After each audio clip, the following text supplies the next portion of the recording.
You're listening to a special AI-powered training session generated based on my original research and training documents.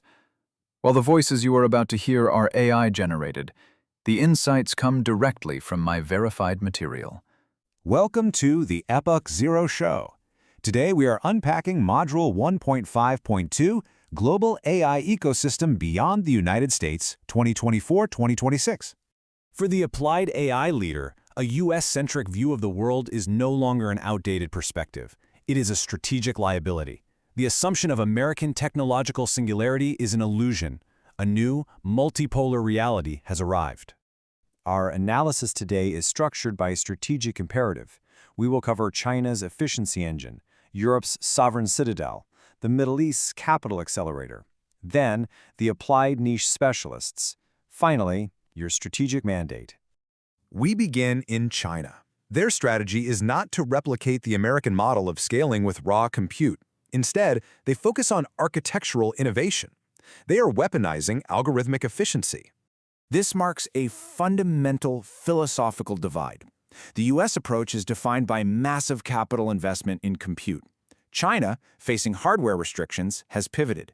They are focused on superior model architectures like mixture of experts to achieve equivalent performance with a fraction of the resources.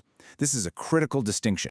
Consider DeepSeek. They used a mixture of experts architecture to achieve GPT-4 performance for a trading cost of just $5.5 million. This makes their inference cost 20 to 50 times cheaper. Then you have Alibaba's Qwen series, which now dominates the open source benchmarks with massive context windows and strong coding ability. Efficiency is their weapon. Beyond model architecture lies deployment scale. Vertically integrated applications like WeChat and Daobao give Chinese models access to over 400 million monthly active users. This creates a data feedback loop at a scale no Western company can match. This is their data advantage. We now turn to Europe.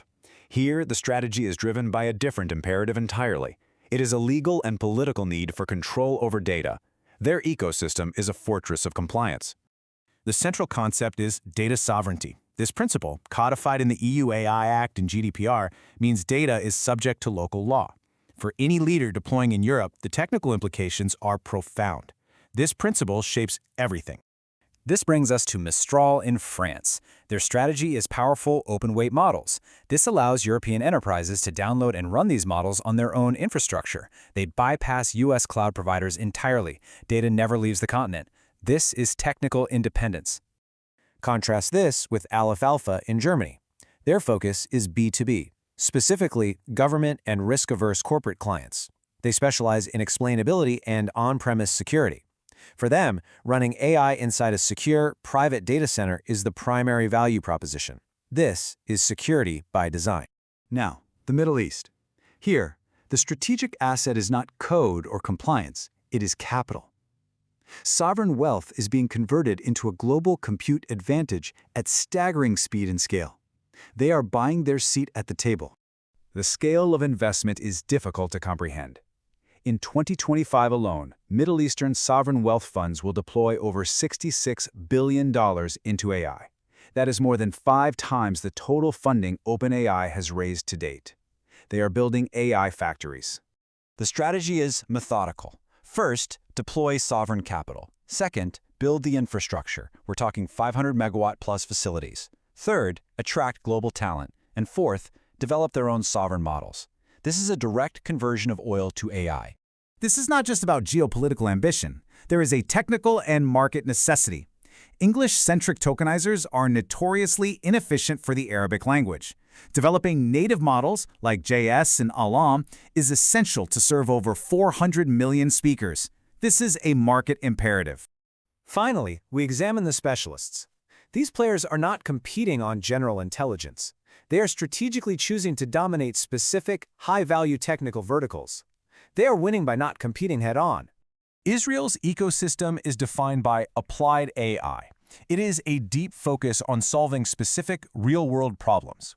Their dominance in cybersecurity with firms like Sira is fueled by a talent pipeline from elite military intelligence units. This is battle-tested AI. India's mission is inclusive AI. This means serving 1.4 billion people across 22 official languages. The technical approach is therefore small, efficient, and accessible models like Krutum and Sarvam. This is AI for the masses. And then there is XAI. Its advantage is not the Grok model's architecture.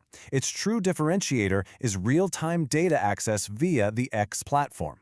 It is integrated with a live, global conversation, a data source no competitor can replicate. Its advantage is the data source. So, we arrive at the core question. What does this new global reality mean for you as a leader? Your strategy must adapt. The old assumptions no longer hold. This is your mandate. You must diversify vendors to mitigate geopolitical risk. You must optimize costs by exploring hyper-efficient models from China. You must ensure a plan for data residency in Europe. And you must prioritize multilingual needs with models built for global users. The era of a single AI superpower is over. This multipolar reality brings new risks, new opportunities, and new rules. You must ask yourself a hard question. Is your AI strategy prepared for the world that is?